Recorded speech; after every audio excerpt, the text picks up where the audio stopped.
Ladies and gentlemen, the President of the Republic of the Philippines, His Excellency Ferdinand R. Marcos Jr.,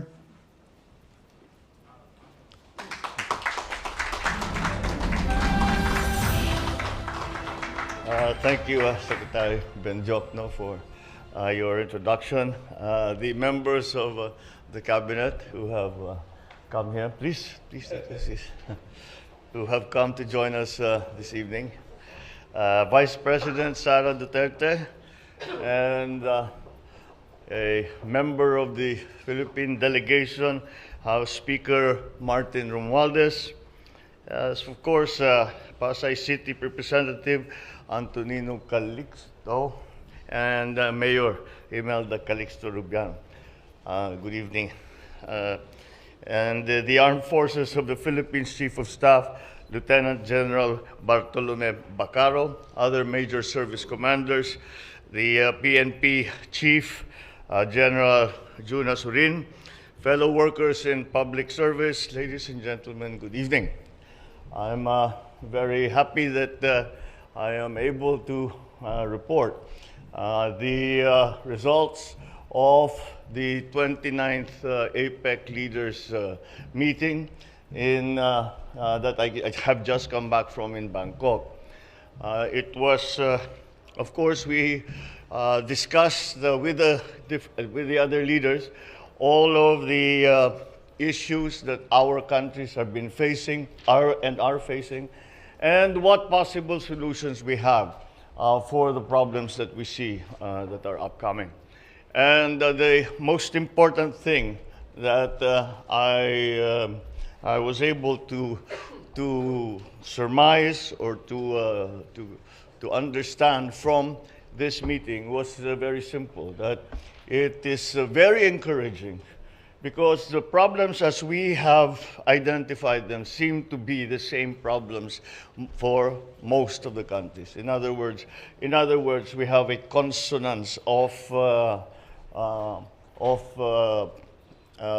views and analysis on the things that are to be of concern.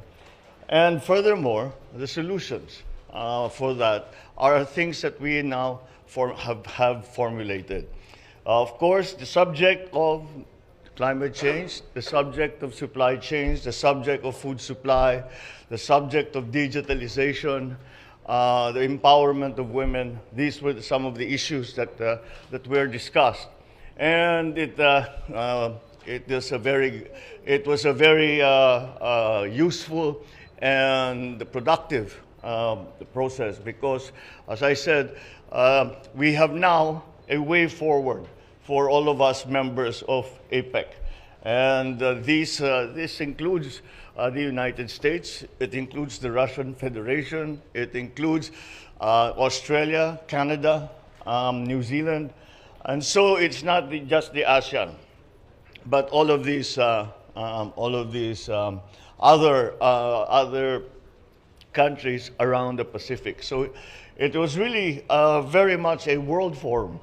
So it was that we could hear from countries from very far apart, what the issues that they are facing, that they would like to partner with APEC and with specific countries in solving. And this is essentially the idea of unity, the idea of, as we refer to it, is APEC and ASEAN centrality.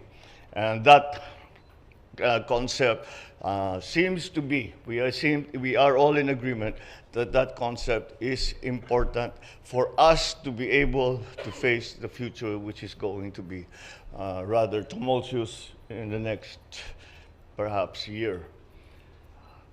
Besides the plenary sessions that we had, where we hear from every single member economy, as it is referred to, besides that, I had several bilateral meetings.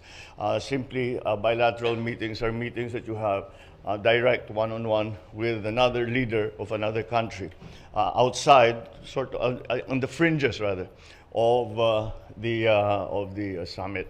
And that was also very useful because, in a sense, one of the most important things, at least for me, was the reason I thought that I must attend these conferences is that I know now I have spoken to, I have discussed many issues with all the leaders of our region, of the Asia Pacific.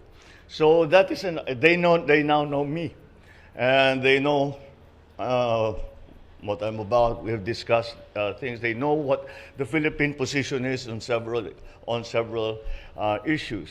And the bilateral meetings that are held on the side of the actual summit, the bilateral meetings are for us to forge stronger relations with different countries.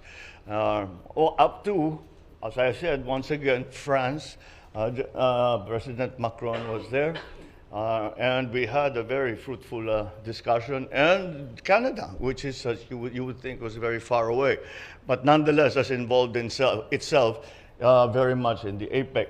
So this kind of partnerships that I have spoken about before, it turns out is also the way forward as the APEC leaders see it. The bilateral meetings that we had, we were able to tackle specifics in terms of the relationship between our two countries, where we could help each other. I asked that about agriculture. I would ask about energy. I would, depending on who we were meeting. We were even able to get an agreement from the Kingdom of Saudi Arabia for the payment of the claimants who have not been able to be paid because the pandemic bankrupted their employer.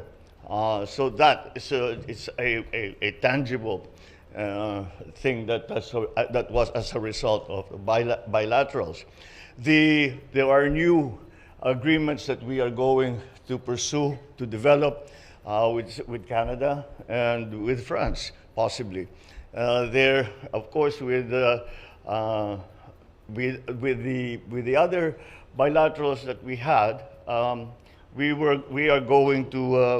have been able to again state our country's positions, and again, it has been quite gratifying to see that we are at least, there are several, to each problem there were several different approaches, but there was a central principled scientific approach that to the different problems that we were that we were discussing.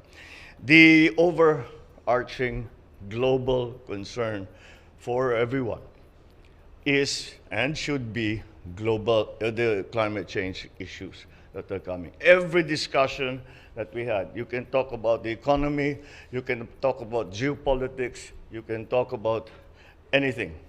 You can talk about, go into detail, you talk about fisheries, you talk about governance, you talk about anything. And the subject of climate change will make itself felt. And so, again, this is something that we all seem to have realized, and we have come together to try to mitigate. And since we are essentially shall we say, since we are essentially the developed countries that have cannot be said to have put the world in this situation, it is also up to us to go to those developed countries who have had their development, but unfortunately because we were ignorant of such things, they ended up changing the weather in the world, and for them to assist developing countries who have not been a contributor to global warming, to carbon gas emissions, and all the other activities that has caused the weather to change and for these disasters to be happening. So again, that was really the overarching subject. we, of course, the economy, you start off talking about the economy, you end up somehow, at some point, talking about climate change. And so I think there will be a very strong push. The APEC countries have really said that we have many agreements that are in place, but there's very little that has been actually done. And so that is going to be the push by APEC, by ASEAN, by the Asia-Pacific countries. And then before we left, we, of course, all managed to meet with the Filipino community in Bangkok. We had a very enthusiastic crowd. And as ever, it was, after all, the serious and very important discussions. It's always a breath of fresh air to spend time with fellow Pinoys around the world. So that essentially, these are the broad strokes of the trip that we have just come back from. And there's much that we can start to develop because some of the bilaterals were with private corporations. We were entertained by private corporations who want to invest in the Philippines. So those are the things that we have to follow up. We have much to do to play our part in APEC, and we will undertake all that so that we will contribute to the success of this region, because the ultimate, in terms of the economies, the ultimate aspiration is for the APEC region, Asia-Pacific region, to return to its old role as the driver of the global economy. And if we do all of the things that we are planning to do, that will come back again, and we once again will be at the forefront of the global economy. So that is what we are working towards, and that is what we had tried to develop in Bangkok. Thank you very much, and good evening.